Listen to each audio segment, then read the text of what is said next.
Brilliance Audio presents From Something Old by Nick Alexander, performed by Nicola Barber, R.J. Bailey, and Emily O'Brien. Do you believe in ghosts? I don't. Or at least, I don't think I do. Perhaps that means that I believe in premonitory dreams, or just freakily unlikely coincidences, because this, I swear, is true. A few days after her death, my mother spoke to me. Whether she appeared inside a dream or in what we like to call real life remains unclear to me. I suppose we'll never know which of those it was, so you'll have to choose what you want to believe, or, like me, not choose and just wonder about it forevermore. Whatever the explanation, the experience felt shockingly real. I saw her in front of me. She was semi-transparent, as if made not of atoms but of light. And she was smiling.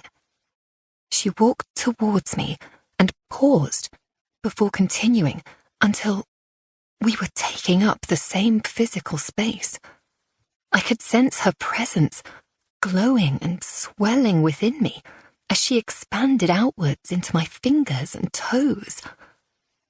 I felt shocked, I remember, but the overriding feeling was one of being ecstatic to the point of tears to discover that she still existed, that despite the fact we had buried her in the cold, hard earth a few days earlier, she could still visit me, be with me, be within me, even. It felt as if she was using my eyes to take one last look at the world she had recently left. And she was loving it. As my body throbbed with the warm glow of her presence, I discovered that she could speak to me, too, much as you might speak to yourself when debating what to do about some difficult situation. "Don't worry," her voice said, within the confines of my head. "Things will get worse, but then they'll get better, because you'll go with and be happy." By the time I woke up the next morning, Mum was gone for good. And as I said before, I couldn't tell if she'd really been there, or if I'd dreamed her up. More importantly, nor could I remember that missing word, the one that would supposedly lead to my happiness. It turned out, much later, that there was a perfectly good reason why I couldn't remember that word. It was a term I never used. In fact, I don't think I had ever come across it until that day, which is perhaps the strongest indication that this wasn't a dream manufactured by my own mind, but something that came from an external source. Another sign was that the thing she was referring to hadn't happened yet, which would seem to reinforce the otherworldly origin of the message. But when I finally did understand what she'd said, it would make more sense to me than anything else in my life ever had.